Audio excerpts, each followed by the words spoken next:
So in today's video, I'm going to be going over Synology's Active Backup for Business. This application is available for certain models of your Synology, so make sure you look that up first before you try to get access to it or try to find if you can download it. I know that I had a DS214 and that was not available for that version, but at the moment I have a DS415 Plus and it is available for that, and I'm going to be using it for my ESXi server. So this does work for Windows Hyper-V, ESXi, and a few other server types as well. And in this video, what we're going to do is I'm going to set up a backup for one of my VMs, or for all my VMs, and you will see the process on how we do that. All right, so let's get started.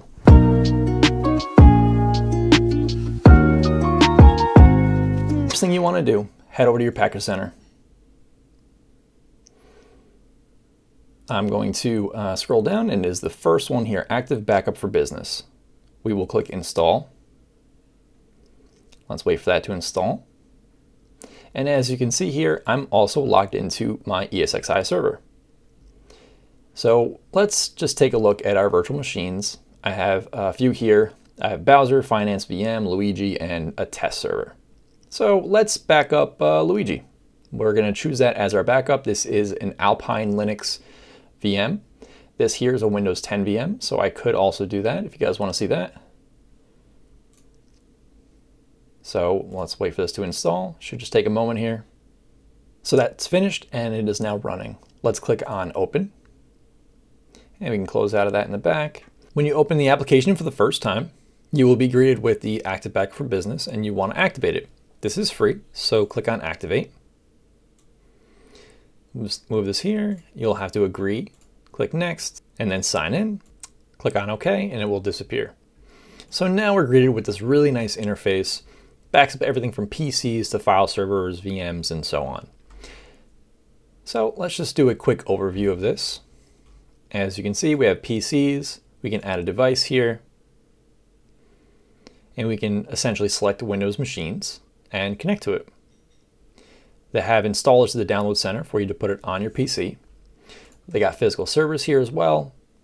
File servers, virtual machines, which we're going to be using shortly. And this will let you know how much storage information has been used by the tasks. Restore, activities, and then settings, of course. We'll click on templates and you can see a few different options here. So what we want to do today is back up a virtual machine. I have a VMware vSphere server. I'm going to click on Manage Hypervisor, click Add. Let's type in the IP address. I'm going to use my root account. Click Apply. Do you want a trust certificate? Yes. And now we're connected. It shows that it is online. Once we close this, it brings up a list of our VMs. As you can see, we have Luigi here, which is an Alpine server. I'm going to scroll down.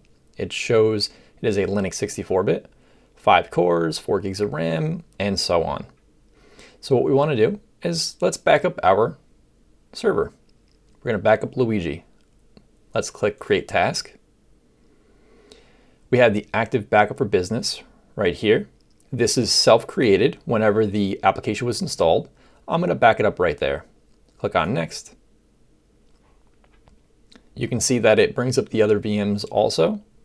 So this is a task. If you wanted to, you can add these other VMs, but for now, we'll keep it on Luigi. Let's just rename this as Luigi-Backup. Click Next. And now here are some settings that will give you some more information on each of these objects, but we're going to keep these all as default. Under Advanced Settings, gives you a little more information too. You can add scripts there, but we'll leave that as is. We will click Next. We want this to back up once a week. I'm going to click on Weekend and just remove Saturday. And so it's Sunday only, and it adjusts itself. It's going to back up at 3 a.m. and click Next. We don't really want to keep all versions. It'll fill up our Synology at some point in the future. We might have too many, but we'll click Apply the following methods. adjust this as you want. I'll leave it as default for now. Click next. Local users. This is for restoration privileges. It's only me, so I really only want myself to be able to restore it. Click on next.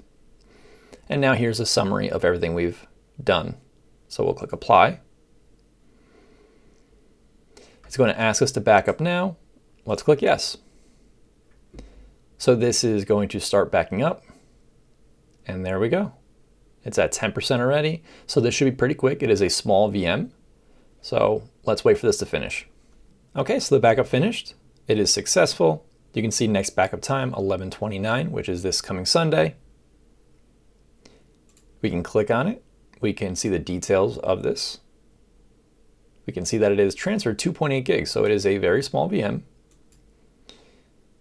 We can click on version, and we can see different versions. So as it proceeds and downloads every week, we'll see more versions of it. And we can click restore. And the restore portion of this is really, really cool. So if you click on restore VM, so this part's really cool. So there is an instant restore where the Synology will mount the VM to itself and make sure that it is running directly off of this to essentially have recovery time faster, less downtime. The full virtual machine restore will transfer everything over to the server so that it is directly on there and where it was exactly. So we're not going to do any of this now. We don't need to. Click on cancel.